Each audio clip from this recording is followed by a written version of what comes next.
If your inheritance carried more debt than silver, would you fight for it or sell your soul to the highest bidder? The courthouse bell had just finished striking 9 when Sarah Whitmore stepped down from the morning stage into Silverbrook's thin October air. Her leather satchel, worn smooth from 2 years of traveling between mining camps, pressed against her ribs as the altitude caught her breath. The compass in her coat pocket, her father's last gift, seemed to pull heavier here. 8,000 feet above the eastern plains she'd called home. Sarah Whitmore? The stage driver consulted his manifest. That'll be $4 fare from Denver. She counted the coins into his weathered palm, watching her traveling funds shrink to $23 and change. The driver tossed her carpet bag to the platform boards with a thud that echoed off the false fronts lining Main Street. Next eastbound's Thursday morning.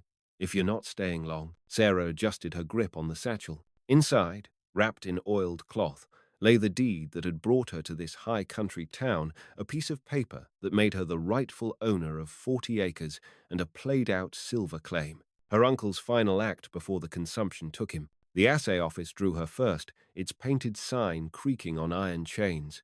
A knot of men clustered around posted notices tacked to the door frame, their voices carrying across the morning stillness. "Mine safety inspectors coming through next week," one said, tobacco juice darkening the dust at his boots. "Every outfit gets a look-see. About time." That cave-in at the Lucky Strike could have been worse.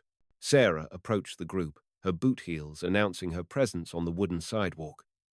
The men's conversation died like a snuffed candle. "Morning, gentlemen." She nodded toward the notices. "Might I read the postings?" The men shifted, making room but not meeting her eyes. One notice announced the safety inspection. Another offered reward money for information about claim jumping. A third, printed on cream-colored stock, made her stomach tighten. Legal notice. The estate of Cornelius Whitmore, deceased, disputed. All parties claiming interest must present documentation to Silverbrook District Court by the 30th of October, 1887. Judge Milliken proceeding. 3 days. Sarah's fingers found the compass again, its brass case warm against her palm. "You'd be the niece, then." The voice belonged to a lean man in a cattleman's hat, his weathered face neutral but watchful. "Tom Brennan. I run cattle on the range south of town." Sarah Whitmore. She offered her hand, noting how his calloused palm engulfed her gloved fingers. "I've come to settle my uncle's affairs. Might be more complicated than you reckon." Brennan's grey eyes held hers steady. Cornelius. He had his difficulties toward the end. Debts, disputes. A woman emerged from the mercantile across the street, her silk dress a splash of blue against the weathered storefronts. She paused, taking in Sarah's travel-dusty appearance, then crossed to the other side of Main Street with deliberate care. "That'd be Mrs. Caldwell," Brennan said quietly. Banker's wife. Cornelius owed her husband considerable money. Sarah felt the weight of watching eyes from shop windows and doorways. The compass needle in her pocket seemed to quiver against her thumb. "I see." The courthouse bell chimed the quarter hour, its bronze voice echoing off the surrounding peaks. Sarah counted the strokes automatically, a habit learned in childhood when time mattered less than it did now, when 3 days felt like a lifetime or a heartbeat, depending on which way the legal wind might blow. "Mr. Brennan," she said. Decision crystallizing like frost on glass. "Might you direct me to my uncle's property? I'd like to see what I've inherited before I decide how to proceed." Brennan touched the brim of his hat. "I'll do better than that, Miss Whitmore. I'll ride out with you. If you've a mind for company." The trail can be tricky for those who don't know the country. As they walked toward the livery stable, Sarah noticed a man working fence line at the town's edge, his movements efficient and sure. Each twist of his wire pliers caught the morning sun, sending brief signals across the valley like a heliograph operator's code. The livery owner, a barrel-chested man named Murphy, eyed Sarah's riding skirt with skepticism. "Got a nice side saddle mare," he offered. "Gentle as a lamb. $2 for the day. I prefer to ride astride if you have a suitable mount." Sarah's voice carried the authority she'd learned managing her father's accounts back in Kansas. Something with mountain experience. Murphy's eyebrows climbed toward his hairline, but he led them to a sturdy bay gelding. Buck here knows every trail in 3 counties. $3, and you bring him back sound. As Sarah settled into the unfamiliar weight of the western saddle, the compass in her pocket pressed against her hip, a reminder that true direction sometimes required finding your own way, regardless of what others expected. The sun had climbed another hand's width above the eastern peaks when they rode out of Silverbrook, heading west toward the mining claims that dotted the mountainside like scattered hope made manifest in timber and stone. The trail to Cornelius Whitmore's claim wound through stands of aspen and pine, their October gold and green, creating a tapestry that might have lifted Sarah's spirits under different circumstances. Instead, she found herself cataloguing the practical details. 1,500 feet of elevation gain over 3 miles, rocky terrain that would challenge a loaded wagon, and everywhere the signs of played-out mining operations, abandoned sluice boxes, timber frameworks standing like skeletons against the mountainside. Your uncle's claim is just ahead, Brennan said, reining his horse around a washout that spoke of spring snowmelt running wild. The charity lode, he called it. They crested a ridge, and Sarah got her first look at her inheritance. A log cabin, its chinking dark with age, squatted beside a shaft house that leaned at a weary angle. Mining equipment lay scattered in the yard, a rocker box with a cracked cradle, coils of rope that had seen better decades, and an anvil that must have weighed 200 pounds, evidence of her uncle's optimism, transported up the mountain by mule and determination. The courthouse bell's distant chime carried on the thin air 10:30, its bronze voice somehow lonelier at this altitude. Cornelius worked this ground for 8 years, Brennan said, swinging down from his saddle. Found enough color to keep hope alive, never quite enough to pay the bills. Sarah dismounted, her legs unsteady after the mountain ride. The satchel's weight reminded her of the deed inside legal proof of ownership, assuming Judge Milliken agreed with her interpretation of Colorado mining law. The cabin door stood ajar. Inside, dust motes danced in window light that revealed her uncle's final months. A table scattered with assay reports, empty whiskey bottles lined up like soldiers, and newspapers dated through August. The Rocky Mountain News headline from the 15th of August caught her eye. Silver prices continue decline, mining towns face uncertain future. He kept hoping for a strike that would change everything, Brennan said from the doorway. Last time I saw him, he was talking about bringing in hydraulic equipment. Big plans, bigger debt. Sarah opened her satchel and withdrew the deed, its legal language precise as surveyor's marks. According to this, I own 40 acres, mineral rights included. The question is whether it's worth the debts attached. She stepped to the window, looking down the valley towards Silverbrook. From here, the town looked like a child's toys scattered across the valley floor. The courthouse bell tower, a tiny spear pointing toward heaven. Miss Whitmore. Brennan's voice carried a careful note. There's something you ought to know about the land situation hereabouts. Sarah turned, still holding the deed. What kind of situation? Your uncle's 40 acres includes a water source. Willow Creek runs right through the middle of your claim. Water rights in this country are more valuable than silver, some years. Through the cabin's rear window, Sarah could see the creek in question, its surface catching sunlight like scattered coins.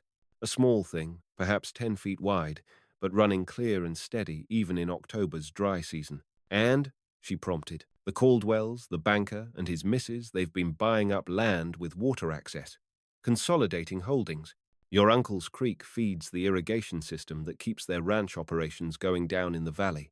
Sarah folded the deed carefully, her fingers tracing its edges.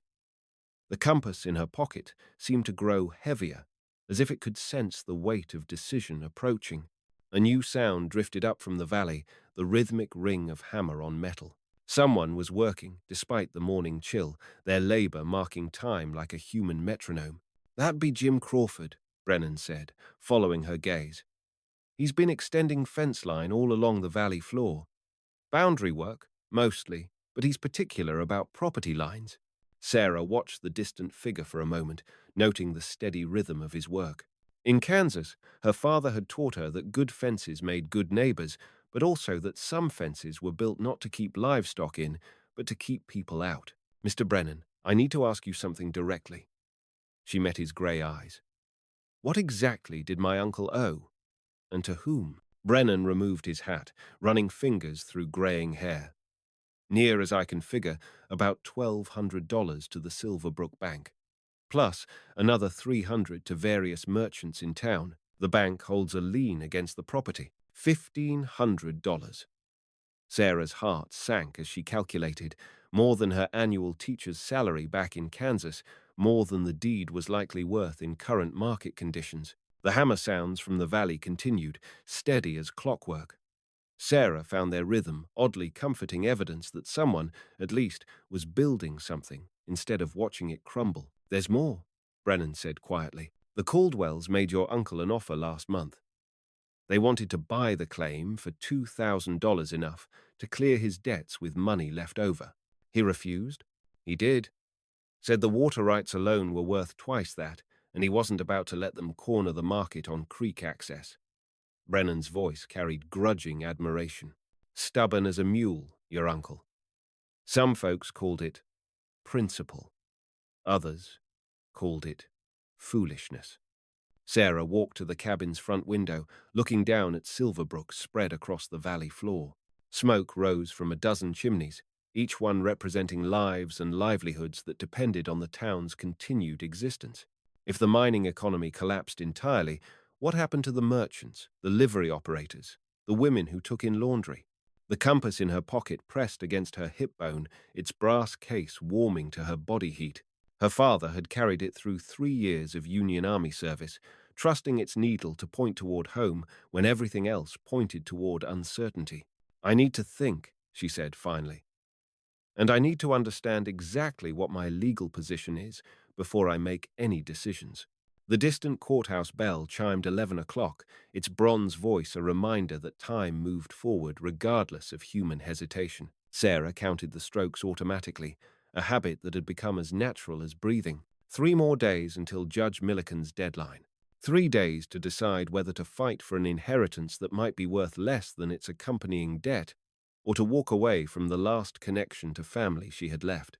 The hammering from the valley continued, steady and purposeful. Sarah found herself wondering what kind of fence Jim Crawford was building and whether it was designed to keep something in or keep something out. Sarah stood at the edge of Willow Creek, her boots sinking slightly into the marshy ground where mountain water met meadow grass. The stream ran clear and cold, chattering over rounded stones that had tumbled down from the high country for countless seasons. She had sent Brennan back to town with a message for Judge Milliken. She would present her case in court as scheduled, but first she needed to understand exactly what she was fighting for. The compass lay open in her palm, its brass case catching the noon Sunday.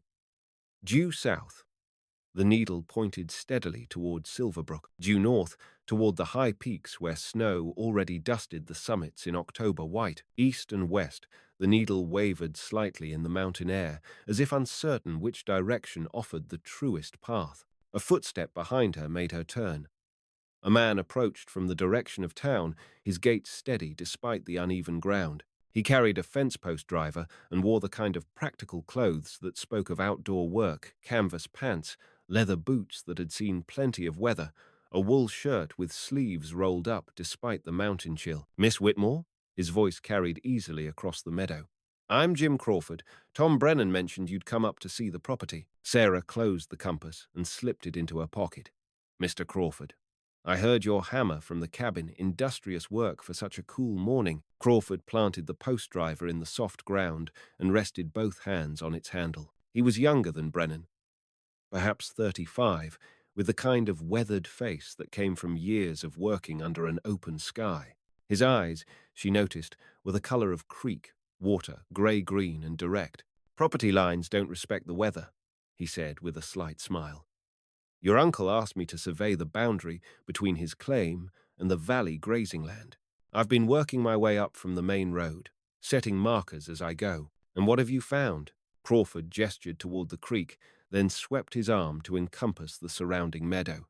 "Your 40 acres includes not just the water source, but the best natural hay ground in this part of the valley. Come spring, this meadow could feed a considerable herd through the summer months." Sarah studied the landscape with new eyes. What had looked like empty wilderness now revealed its potential. Natural irrigation, fertile soil, and grass that grew thick despite the altitude. Cornelius knew what he had, Crawford continued. That's why he wouldn't sell to the Caldwells, no matter how much debt piled up. He understood that controlling water means controlling everything downstream. The creek burbled past Sarah's feet, carrying snowmelt toward the valley where it would eventually join larger streams, then rivers, then the great waterways that flowed east toward distant oceans. She thought of her father's compass, how it had pointed him home through war and uncertainty. Mr. Crawford, may I ask you something directly? I'm listening. Why would a fence builder take interest in mining claims and water rights? Crawford's smile widened, transforming his weathered features. Because I'm not just a fence builder, Miss Whitmore. I'm a rancher who's been working other men's land for 15 years, saving every dollar I could toward buying my own spread. Your uncle's creek feeds the best grazing land in 3 counties. The courthouse bell's bronze voice drifted up from the valley, marking the noon hour with 12 measured strokes. Sarah found herself counting automatically, a habit that connected her to time's forward movement, even in moments that felt suspended outside ordinary life. You're interested in purchasing the claim, she said. It wasn't a question. I am, but not the way the Caldwells are. Crawford pulled the post driver from the soft earth and hefted it across his shoulder. They want to buy your water rights to control them. I want to buy your land to use it. What's the difference? The difference is what happens to Silverbrook if one family controls every creek between here and the county line. Crawford's voice carried conviction that reminded Sarah of her father's discussions of democratic principle during those long Kansas evenings. Towns need competition to stay honest. Monopolies serve only the monopolists. Sarah walked a few steps along the creek bank, watching how the water carved its path between stones and around fallen logs. Nature's course, following the line of least resistance while still maintaining forward motion. What kind of offer are you prepared to make? $2,500. Cash money, available when you're ready to sign papers. The number hung in the mountain air between them, enough to clear her uncle's debts with $1,000 remaining more money than Sarah had ever held at one time, enough to buy her independence in a dozen different ways. That's generous, she said carefully. It's fair. I've saved for this opportunity for 15 years. I know what the land is worth, and I know what it could become with proper stewardship. Sarah opened the compass again, watching its needle swing toward true north. The high peaks rose like cathedral spires, their snow-covered summits gleaming in the thin air. Somewhere up there, her uncle had spent 8 years searching for silver that would make him rich enough to thumb his nose at debt and social pressure.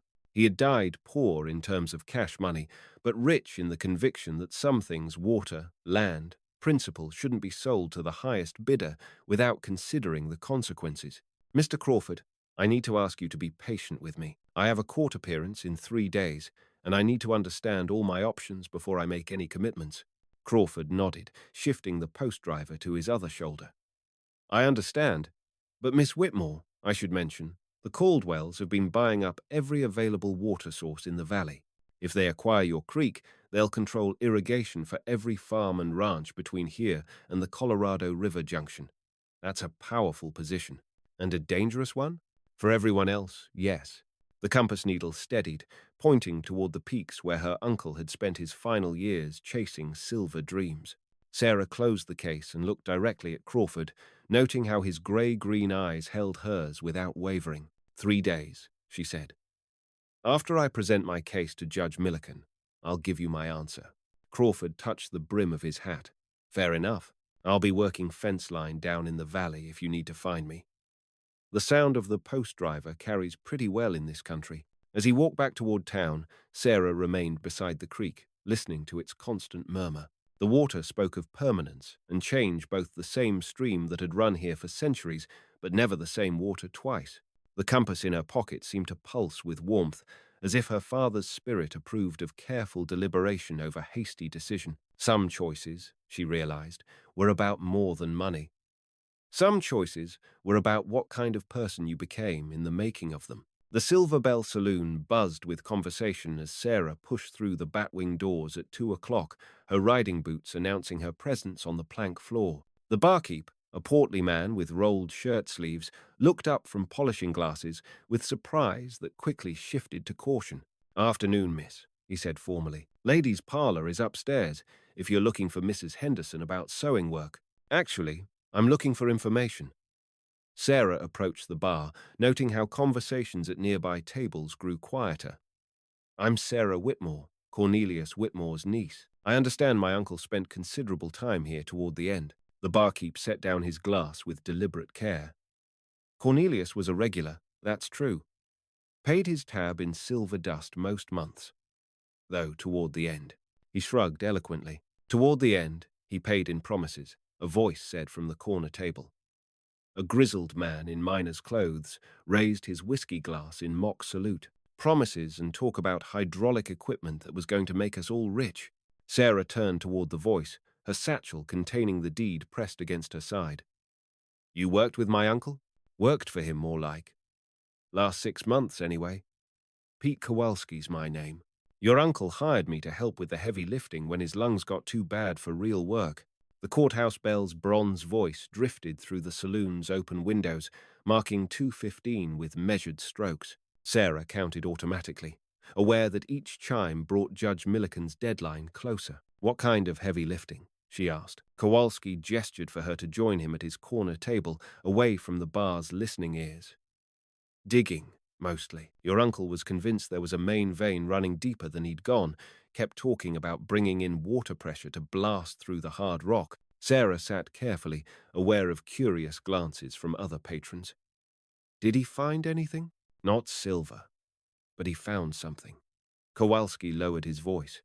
3 weeks before he died, we hit an underground spring. Sweet water, flowing steady, even in August heat. Your uncle. He got excited about that water, like it was a gold strike. The compass in Sarah's pocket seemed to grow warm against her leg. Underground water feeding Willow Creek, making it reliable even in drought years. No wonder the Caldwells wanted the property so desperately. Did he tell anyone else about this discovery? Just me and Jim Crawford. Your uncle asked Jim to help him figure out water rights law whether underground springs counted the same as surface streams for legal purposes. The saloon's batwing doors swung open, admitting a well-dressed man in a city suit. Banker Caldwell, Sarah realized, recognizing him from his wife's pointed avoidance that morning. He surveyed the room, his gaze lingering on Sarah's table before he approached the bar. Afternoon, Henderson, Caldwell said to the barkeep. I trust you've prepared the documents we discuss. The barkeep reached under the bar and produced a folded paper. Right here, Mr. Caldwell. Sworn statement regarding Cornelius Whitmore's debts to this establishment. Sarah's stomach tightened. Legal documents appearing in saloons meant someone was building a case for court. Caldwell pocketed the paper and turned towards Sarah's table. Miss Whitmore, isn't it? I don't believe we've been properly introduced. Marcus Caldwell, president of Silverbrook Bank. Mr. Caldwell. Sarah rose from her chair, extending her hand with practiced courtesy. I understand you knew my uncle. Indeed. Cornelius was a valued customer for many years, though recent circumstances became complicated. Caldwell's handshake was firm but brief. I wonder if we might speak privately. I have a proposition that could benefit us both. Kowalski cleared his throat meaningfully. Miss Whitmore, I'll be working at the charity load tomorrow morning if you want to see that spring I mentioned. Bring a lantern. Sarah nodded to the miner, then followed Caldwell to a table near the saloon's front windows. Outside, she could see Jim Crawford working his way up Main Street, setting fence posts with methodical precision. Each strike of his post driver rang across the valley like a blacksmith's hammer marking time. Miss Whitmore, Caldwell began, his voice taking on the tone of a man accustomed to closing deals.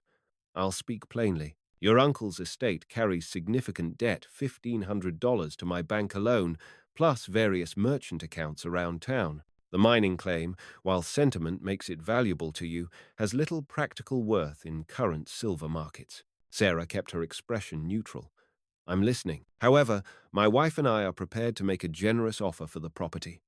$3,000, cash, available for transfer tomorrow morning. More than enough to clear all debts with a substantial sum remaining for your personal use. $3,000. $500 more than Crawford's offer and available immediately. Sarah felt the compass's weight in her pocket. its steady presence a reminder of her father's counsel. When someone makes an offer too good to refuse, figure out what they're not telling you. That's very generous, Mr. Caldwell. May I ask what you intend to do with a played-out mining claim? Consolidation, my dear. The future of this valley lies in large-scale ranching operations, not individual prospectors scratching at played-out veins. Water access will become increasingly important as we develop the region. Through the window, Sarah watched Crawford measure the distance between fence posts with a surveyor's chain. His movements were careful, precise, the habits of a man who understood that good work required attention to detail. I assume you've researched the property thoroughly, she said. Caldwell's smile carried the confidence of a man holding winning cards. Of course. We're aware of the creek, naturally. Excellent for irrigation purposes. He didn't mention the underground spring. Either he didn't know about it, or he was being deliberately deceptive. Sarah filed the information away for future consideration. Mr. Caldwell, I appreciate your offer, but I have a court appearance scheduled for Monday. I'd prefer to resolve the legal questions about my inheritance before making any commitments. Caldwell's smile tightened almost imperceptibly. Miss Whitmore, I should mention that my bank holds senior liens against your uncle's property. If those debts aren't satisfied promptly, we'll be forced to initiate foreclosure proceedings. Such actions can be expensive for all parties involved. The threat was politely delivered but unmistakable. Sarah felt her temper flare, then controlled it with an effort her father would have recognized. I understand your position, Mr. Caldwell. I trust you understand mine. I need to examine all options before making such an important decision. The courthouse bell chimed 2:30, its bronze voice carrying across the valley like a distant warning. Sarah counted the strokes, aware that time was indeed moving forward, carrying her toward Monday's confrontation with Judge Milliken. Caldwell rose from his chair, adjusting his city suit jacket. Of course. But Miss Whitmore, I should warn you that property values in mining country can be volatile. An offer available today might not be available tomorrow. After he left, Sarah remained at the window table, watching Jim Crawford's steady progress up Main Street. His post driver rang against iron with metronomic regularity, each strike measuring time like a mechanical clock. She found the sound oddly comforting evidence that someone, at least, was building something permanent in a world where mining booms collapsed and bank threats loomed like mountain storms. The compass in her pocket pressed against her leg, warm and reassuring. Her father had trusted its needle to point toward home through 3 years of war. Now Sarah needed to trust her own instincts to point toward whatever direction might lead to justice, not just survival. Pete Kowalski approached her table, his empty whiskey glass in hand. Miss Whitmore, if I might offer some advice. I'm listening. Your uncle, he might have been stubborn, and he might have died poor, but he died honest. Can't say the same for everyone in this valley. Kowalski glanced toward the batwing doors where Caldwell had exited. Sometimes the highest bidder ain't the best buyer. As Sarah walked back toward her hotel, Crawford's post driver continued its steady rhythm, marking time and territory with equal precision. The sound followed her down Main Street, like a promise that some things, at least, were built to last. Judge Milliken's courtroom filled with the subdued murmur of Monday morning business as Sarah took her seat at the petitioner's table. The courthouse bell had just finished striking 9, its bronze voice echoing off the high ceiling where October sunlight streamed through tall windows. Sarah counted the chimes automatically, aware that the next hour would determine whether she would leave Silverbrook as a property owner or as just another eastbound passenger on Thursday's stage. Her leather satchel sat on the table before her, containing the deed that represented her uncle's legacy and her own uncertain future.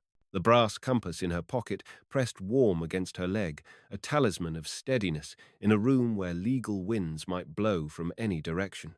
All rise, called the bailiff, a grey-haired man whose voice carried the authority of long practice. The Honourable Judge Thomas Milliken presiding. Judge Milliken emerged from his chambers, black robes billowing as he took the bench. He was younger than Sarah had expected, perhaps 50, with the kind of sharp eyes that suggested he'd seen his share of mining disputes and frontier justice. Be seated, Milliken said, arranging papers on his desk. We're here to consider the matter of the Cornelius Whitmore estate, specifically the ownership and encumbrances of mining claim designated as the charity lode. Miss Sarah Whitmore, you appear as petitioner? Sarah rose from her chair. Yes, Your Honor, I am Cornelius Whitmore's niece and heir, holding deed to the property in question. And Mr. Marcus Caldwell, you appear for Silverbrook Bank? Caldwell rose from the opposite table, his city suit pressed and formal. Yes, Your Honor. The bank holds senior liens against the property, totaling $1,500 plus accrued interest. Sarah noticed Jim Crawford slip quietly into the courtroom's back row, his fence-building clothes cleaned for the occasion. Tom Brennan sat nearby, hat in hand, his cattleman's face attentive. Even Pete Kowalski had cleaned up for the proceedings, his miner's beard trimmed and his shirt pressed. Miss Whitmore, Judge Milliken said, please present your claim. Sarah approached the bench, her boot heels echoing in the courtroom's formal quiet. Your Honor, I hold legal deed to the Charity Lode mining claim, inherited from my uncle upon his death. The property includes 40 acres with mineral rights and water access. She placed the deed on the judge's desk, its legal language precise as surveyor's marks. I understand the property carries debt, but I maintain that ownership remains valid regardless of encumbrances. Judge Milliken examined the document carefully, his eyes moving across the legal language with practiced efficiency. The deed appears properly executed and recorded. Mr. Caldwell, what is the nature of your challenge? Caldwell rose with the confidence of a man accustomed to winning legal battles. Your Honor, while we don't dispute Miss Whitmore's inheritance rights, we maintain that senior liens against the property supersede those rights. The deceased owed $1,500 to our bank, plus an additional $300 to various merchants represented by our legal counsel. $1,800 total, Judge Milliken said. Miss Whitmore, do you contest the debt? No, Your Honor. I accept that my uncle owed money. However, I maintain that debt doesn't invalidate ownership. It simply creates obligation. And how do you propose to satisfy this obligation? Sarah felt the weight of watching eyes from the courtroom gallery.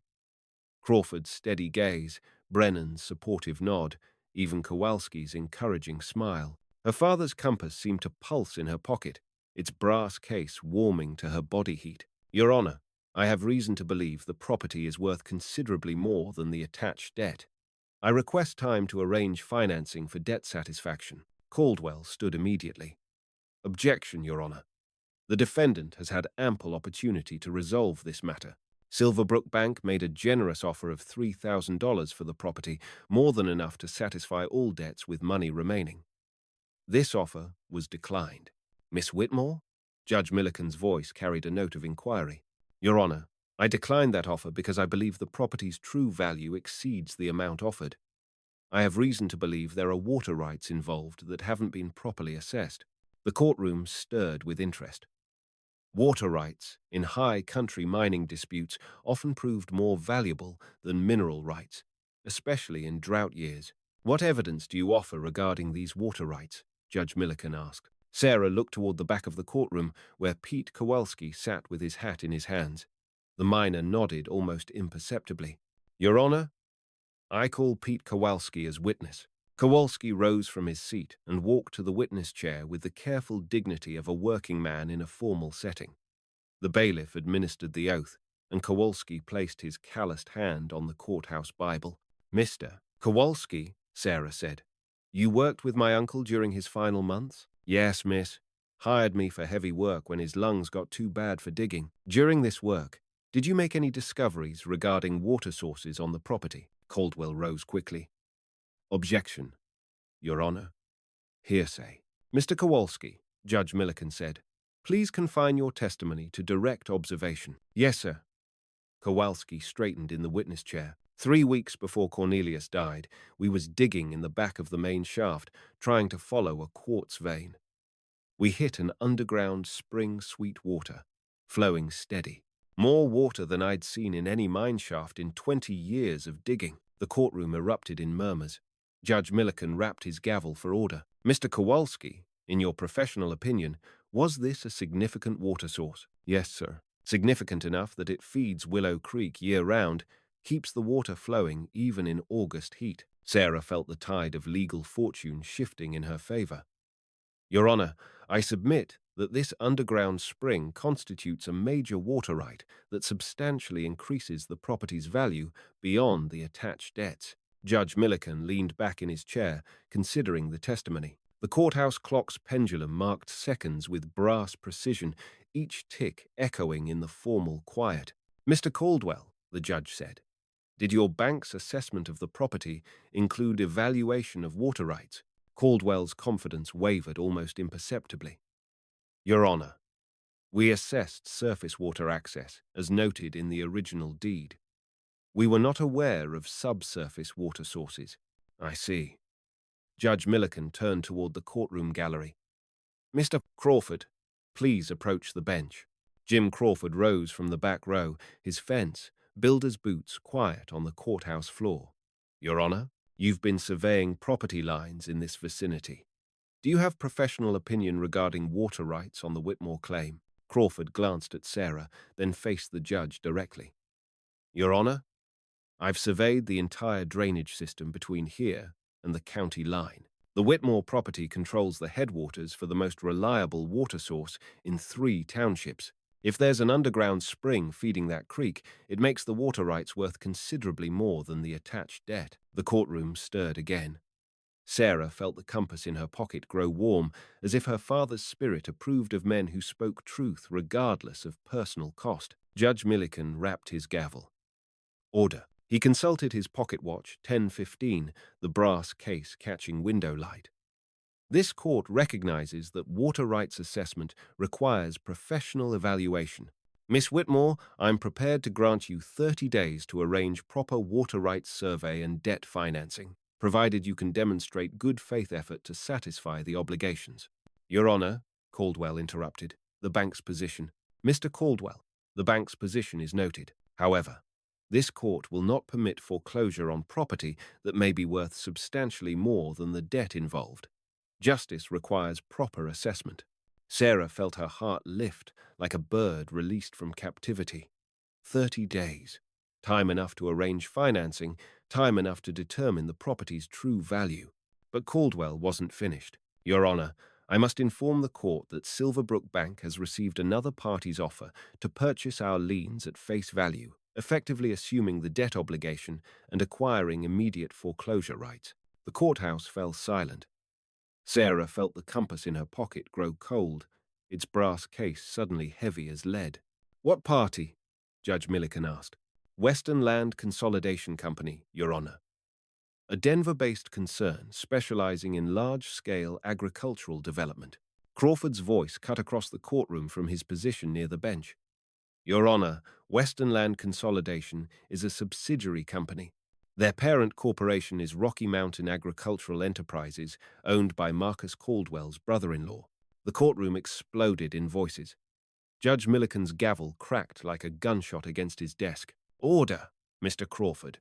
How do you come by this information?" "I researched it, Your Honor. When someone's buying up every water source in the valley, a man tends to investigate who's really behind the purchasing." Sarah stared at Caldwell, watching his banker's composure crack like ice in spring sunlight.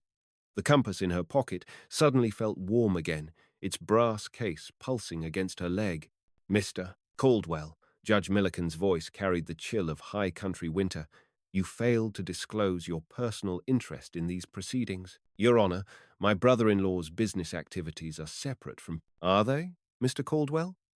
The judge's eyes glittered dangerously. "Because it appears to this court that you've been attempting to force foreclosure on property you intended to acquire through family connections at considerably less than market value." Sarah found her voice. "Your Honor, I have another offer for the property. Mr. Crawford has offered $2,500. Cash, contingent on clear title." Crawford stepped forward. "That's correct. Your Honor, I've been saving 15 years to buy land in this valley. I'm prepared to honor that offer." Judge Milliken consulted his pocket watch again, 10:30, the brass hands marking time's forward movement with mechanical precision. "Miss Whitmore, Mr. Crawford's offer exceeds the debt obligation by $1,000. Are you prepared to accept?" Sarah felt the moment crystallize around her like frost forming on morning glass. Her uncle's 8 years of stubborn hope, her father's compass pointing toward true north, the choice between easy money and righteous principle. Your Honor, I accept Mr. Crawford's offer, contingent on proper water rights survey confirming the property's value. So ordered. Judge Milliken's gavel fell with the finality of mountain rockslide. Mr. Caldwell, your bank's liens will be satisfied through this transaction. The court further orders investigation into Western Land Consolidation's bidding practices for potential conflict of interest. As the courtroom began to empty, Sarah remained seated, her hands trembling slightly with released tension. The compass in her pocket felt warm and steady, its brass case a comforting weight against her leg. Crawford approached her table, hat in hand. Miss Whitmore, I want you to know my offer stands regardless of what the water survey shows. A deal's a deal, even if the property's worth more than you're paying. Crawford's weathered face creased in a smile. Especially then. Your uncle fought to keep that land out of the wrong hands. Seemed fitting to honor his fight. Pete Kowalski appeared at Sarah's elbow, his miner's face split by an enormous grin. Miss Sarah, your uncle would have been proud. Cornelius always said the right thing generally costs more than the wrong thing, but it sleeps better at night. Through the courthouse windows, Sarah could see Main Street stretching toward the mountains, its false fronts and weathered buildings speaking of hope and perseverance in equal measure. The sound of Crawford's post-driver rang across the valley, steady, rhythmic, purposeful. Mr. Crawford, she said, I have one condition. Name it. I want to retain 5 acres around the spring source. I'm thinking Silverbrook could use a schoolteacher, and teachers need a place to live. Crawford's smile widened. Miss Whitmore, I think your uncle's property just found the right kind of stewardship.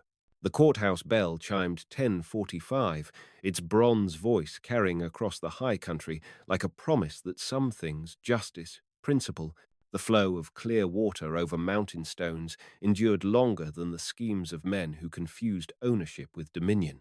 Sarah closed her leather satchel, feeling the deed's weight settle into place beside her father's compass. Both pointing toward the same direction now, home, wherever that might be built by honest work and righteous choice. 3 months later, Sarah stood in the doorway of Silverbrook's new schoolhouse, watching her students practice their letters on slates that caught the February morning light. The building rose from the 5 acres she'd retained, its windows facing east toward the sunrise and west toward the peaks where her uncle had spent his final years. The brass compass sat open on her desk, its needle pointing steadily north toward mountains that wore winter snow like royal robes. She'd taken to using it in geography lessons, teaching children about true direction and magnetic variation, practical lessons for young minds growing up in country where getting lost could mean the difference between supper and sorrow. Through the schoolhouse window, she could see Jim Crawford's fence lines stretching across the valley, marking boundaries that meant something because they were built honestly and maintained fairly. His cattle grazed peacefully in meadows, irrigated by Willow Creek's steady flow, proof that good stewardship served both land and livestock. The courthouse bell chimed 9 o'clock, its bronze voice carrying news that Marcus Caldwell had relocated his banking operations to Denver after Judge Milliken's investigation revealed the full extent of his family's land consolidation scheme. The new bank president, a practical woman named Elizabeth Morrison, had proven considerably more interested in supporting local enterprise than controlling it. Miss Whitmore? Young Timothy Kowalski, Pete's nephew, raised his hand from the front row. Why does that compass always point the same direction? Sarah smiled, closing the brass case with the gentle care her father had taught her. Because some things stay constant, Timothy, even when everything else changes. The needle knows where true north lies, no matter how far we might wander from it. She slipped the compass into her pocket, feeling its familiar weight settle against her hip. Outside, the sound of Crawford's post-driver rang across the valley as he continued the work that seemed to have no end, mending fence, marking boundaries, building something meant to last. The market had indeed condemned her uncle, but a herdsman had raised his fence and rewritten the town's rules, not through force or cunning, but through the simple act of offering fair value for honest work. Clear water for growing things, and justice for those stubborn enough to demand it. If you'd like more stories like this, stay a while, I'll tell the next one tomorrow night.